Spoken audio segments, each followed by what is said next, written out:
প্রিয়া, এই দেখো আমি আমার ছেলের জন্য কত খেলনা কিনে এনেছি। ধুম চলে ধুম চলে ধুম চলে ধুম চলে ধুম।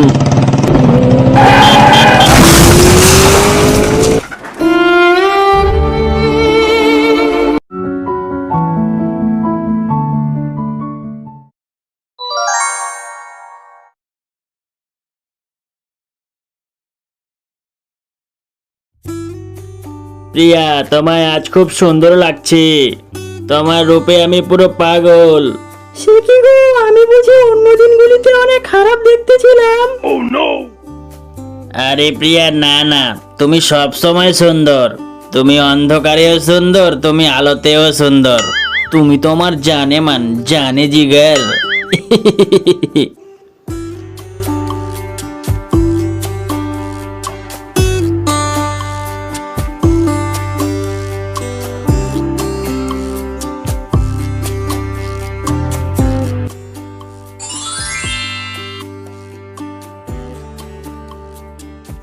ও শুনছো, আমার মাথাটা কেমন ঘুরছে। উফ বাবারে, উফ মারে। কি বলছো বউ, তোমার মাথা ঘুরছে? তুমি একটু অপেক্ষা করো, আমি এখনই ডাক্তার ডেকে আনছি।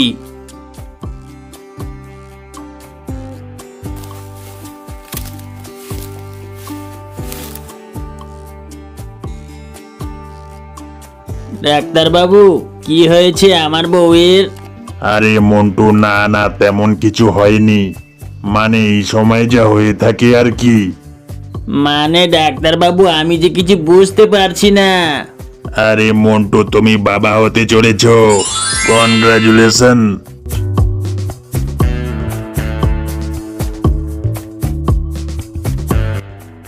প্রিয়া, আমি বাবা হতে চলেছি। আমি অনেক খুশি। আমি আমার ছেলের সাথে অনেক খেলা করব, অনেক মজা করব।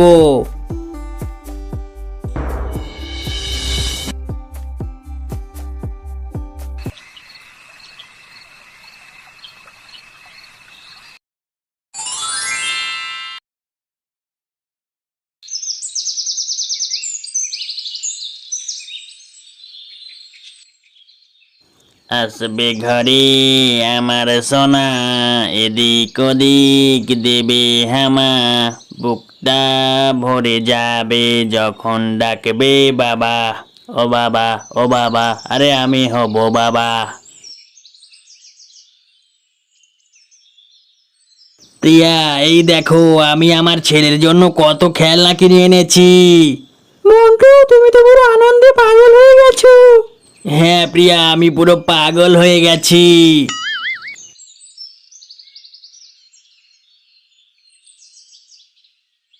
তারপর কিছুদিন পর মন্টুর একটা ছেলে সন্তান হয়। মন্টু তার সন্তানকে পেয়ে অনেক খুশি ছিল। ভোলা যাবে শ্বশুর বাড়ি, সঙ্গে যাবে কে? সাথে আছে ভোলার বাবা, কোমর বেঁধেছে। বউ, এখন থেকে আমি আরো বেশি করে পরিশ্রম করব, আর আমরা দুজনে মিলে ভোলাকে শিয়ালের মতো শিয়াল করে তুলবো।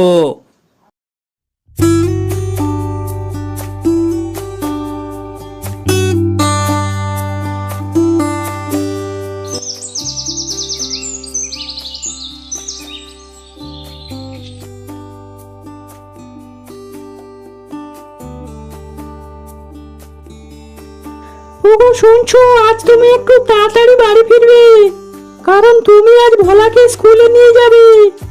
হ্যাঁ প্রিয়া, আমি অবশ্যই তাড়াতাড়ি ফিরে আসবো।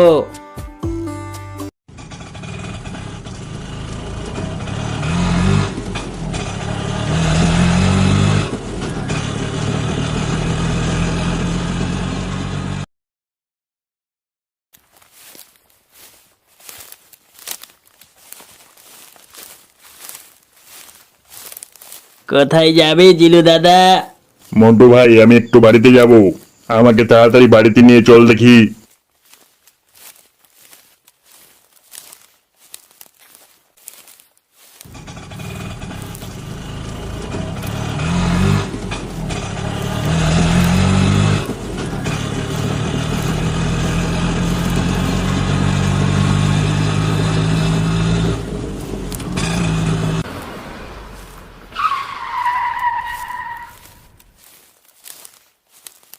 না, আজ আমায় বাড়ি ফিরতে হবে, কারণ আজ তো আমায় ভোলাকে স্কুলে নিয়ে যেতে হবে।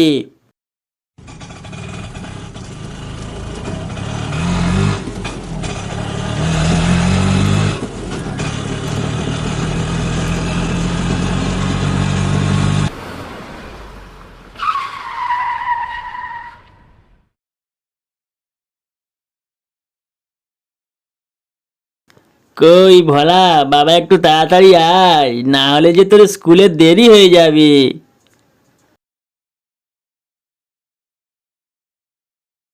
যা ভোলা, বাবার সাথে যা, বাবা তোকে আজকে স্কুলে দিয়ে আসবে।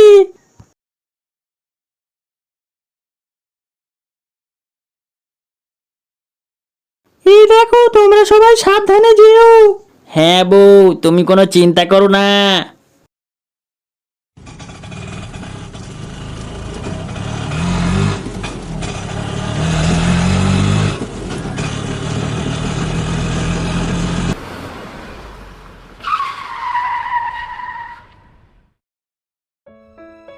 হাই, আমি ভোলা। হ্যালো, আমি ভজা। ভজা, তোর বাড়ি কোথায়? আমার বাড়ি ভুবনপুর। আর ভোলা, তোর বাড়ি? আমার বাড়ি এই চণ্ডীগড়েই।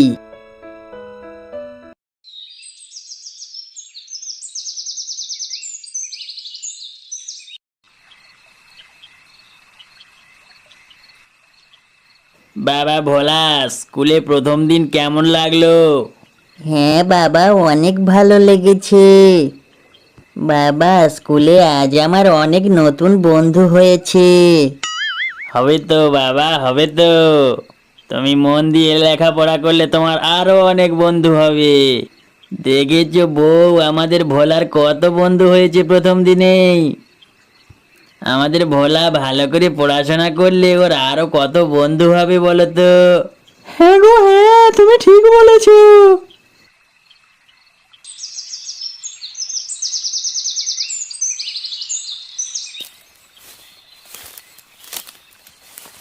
ওগো শুনছো, আজ বাড়িতে ফেরার সময় একটু চাল ডাল কিনে নিয়ে এসো। বাড়িতে যে একদম চাল ডাল নেই। ঠিক আছে বউ, আমি ফেরার পথে নিয়ে আসবো।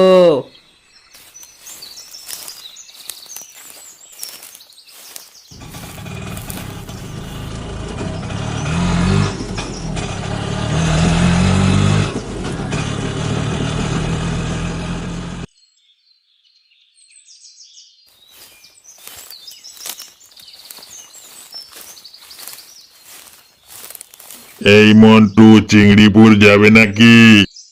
হ্যাঁ কিংকং দাদা, অবশ্যই যাব। তুমি আমার রিকশায় এখনই বসে পড়ো।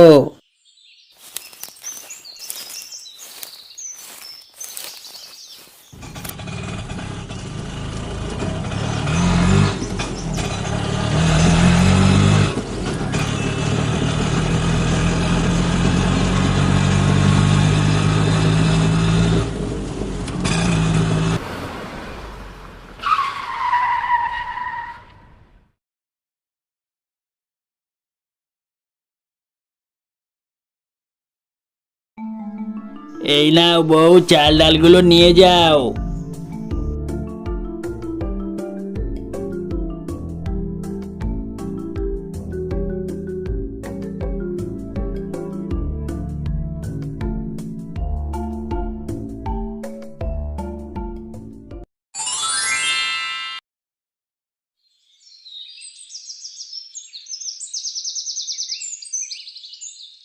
মা, আমার বন্ধুরা প্রতিদিন কত ভালো ভালো টিফিন নিয়ে স্কুলে আসে। আমাকেও এবার থেকে অনেক ভালো ভালো টিফিন বানিয়ে দিতে হবে। হ্যাঁ তাই তো, তাই তো। আমাদের ভোলা এখন বড় হয়েছে, ভালো স্কুলে পড়ছে, ওর তো ভালো ভালো টিফিন দিতেই হবে। বউ, তুমি ভোলাকে কাল থেকে ভালো ভালো টিফিন বানিয়ে দিও।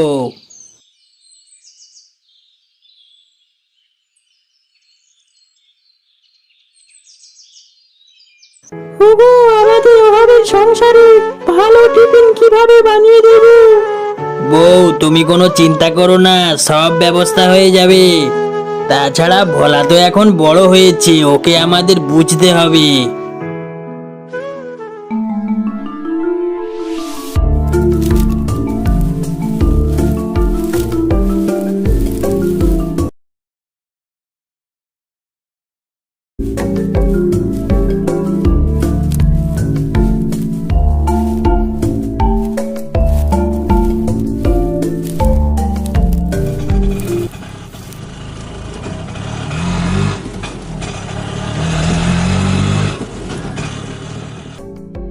এই ভোলা, ওই লোকটা কে হয় তোর?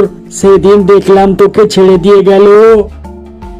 আরে ওটা আমাদের বাড়ির কাজের লোক। ভোলা, তোর বাবা কত ধনী, তোদের বাড়িতে কত কাজের লোক। আরে আমাদের বাড়িতে 3টে কাজের লোক আছে। আর আমি তোকে বলেছিলাম না, আমার বাবা হলো একজন বড় বিজনেসম্যান।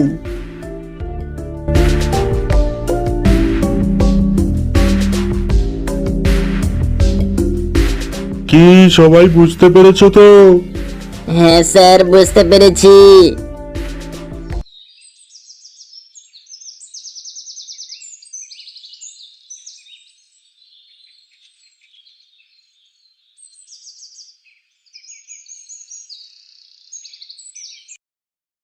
বাবা, তুমি আমার স্কুলের সামনে দিয়ে যাবে না। তুমি আমার স্কুলের সামনে দিয়ে গেলে বন্ধুদের কাছে আমার মান সম্মান সব নষ্ট হয়ে যায়। কিন্তু বাবা ভোলা, আমি যদি রিক্সা না চালাই তাহলে খাবো কি? বাবা, তুমি অন্য কোথাও রিক্সা চালাও, কিন্তু আমার স্কুলের সামনে নয়। ওগো, ভোলার জেদ যে দিন দিন বেড়ে চলেছে। এইভাবে ওর জেদ বাড়তে থাকলে আমরা যে সর্বশান্ত হয়ে যাব। কি করব বলো বউ, আমাদের কপালে যা আছে তাই হবে। তুমি মন্টুকে কিছু বলো না, তাহলে ও যে অনেক কষ্ট পাবে। তার চেয়ে বরং আমি অন্য কোথাও রিক্সা চালাবো।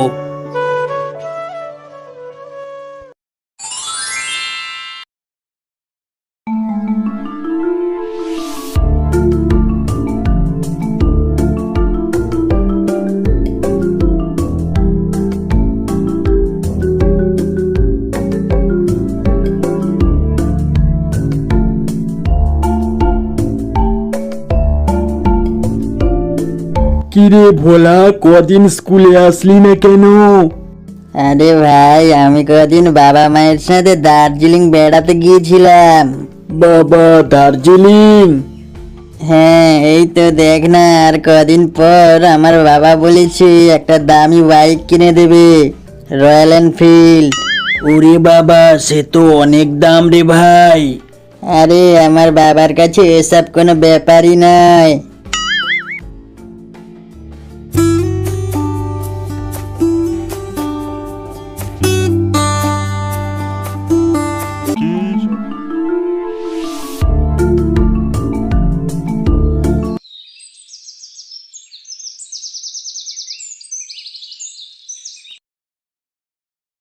ভোলা বাবা, পড়াশোনা ঠিক চলছে তো? হ্যাঁ বাবা, কিন্তু বাবা আমাকে একটা রয়্যাল এনফিল্ড কিনে দিতেই হবে। কিন্তু বাবা, আমরা যে অনেক গরিব, এত দামি বাইক তোকে কি করে কিনে দেব? আমাদের যা কিছু আছে তা সব বিক্রি করলেও যে কিছুই হবে না। বাবা, আমি ওসব কিছু জানি না, আমার চাই মানে চাই। ওগো, এবারে কি হবে? আমি তোমায় বলেছিলাম মন্টুর জেদ দিন দিন বেড়েই চলেছে। এবার এখন আমরা কি করব? বউ, আমি যে ভোলাকে নিয়ে অনেক স্বপ্ন দেখেছিলাম, কিন্তু ভোলা যে সব স্বপ্ন ভেঙে দিল। বউ, এখন এত টাকা আমি কিভাবে জোগাড় করব? আমার রিক্সা আর এই সামান্য জায়গাটুকু বেচে দিলেও যে কিছুই হবে না।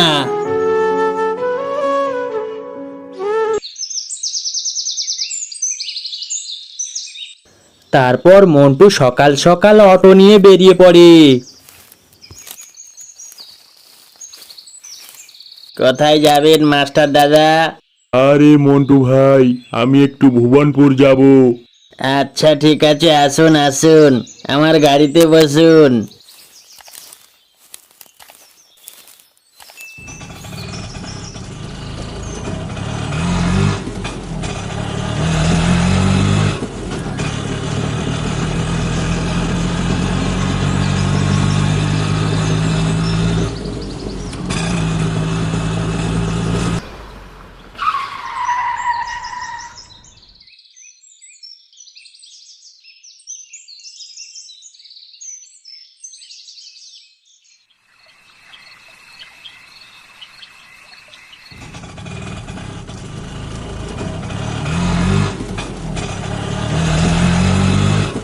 তারপর মন্টু ছেলের বাইক কিনে দেওয়ার জন্য দিনরাত পরিশ্রম করতে থাকে।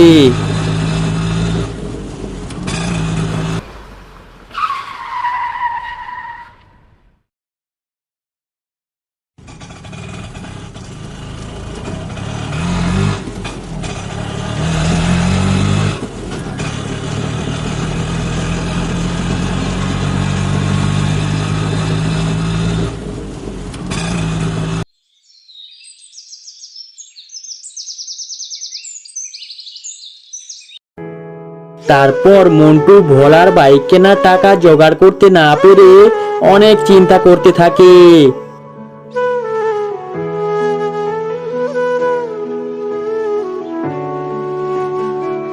ওগো, ভোলা যে কোনো কিছুই খাচ্ছে না, এখন আমি কি করব? বউ, তুমি কোনো চিন্তা করো না, আমি দেখছি কি করা যায়।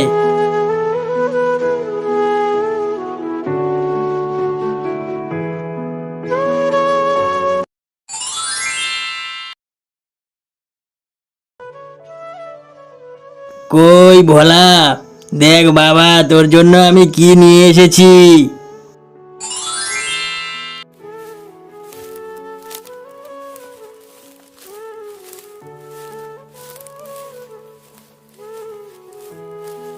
বাবা, তুমি আমার অনেক ভালো বাবা, অনেক ভালো। ওগো, তোমার পিঠে ওটা কি হয়েছে?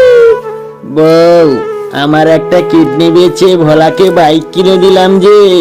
ওগো, তুমি এ কি করলে? তুমি নিজের এত বড় ক্ষতি কেন করলে? বউ, এ কথা তুমি মন্টুকে বলো না, কারণ ও যে আমাদের কষ্ট কিছুই বোঝে না।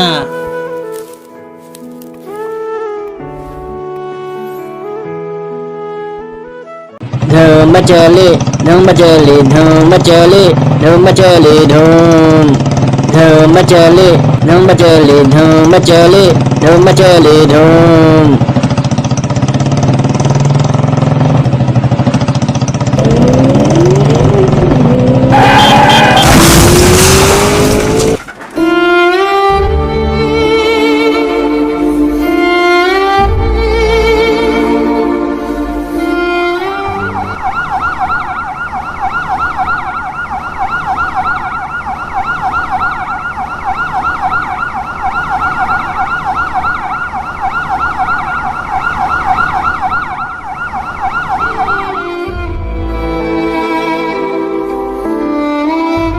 আরে মন্টু, তোমার ছেলের একটা পা মারাত্মকভাবে ইনজুরি হয়েছে, এজন্য ওর একটা পা কেটে বাদ দিতে হয়েছে।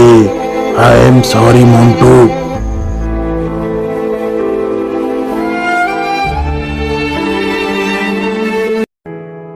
বাবা, মা, আমি তোমাদের অনেক কষ্ট দিয়েছি, তোমরা আমায় ক্ষমা করো। আমি আমার সমস্ত ভুল বুঝতে পেরেছি। বাবা, আমি আর কোনোদিন জেদ করব না, তোমাদের সব কথা শুনে চলবো।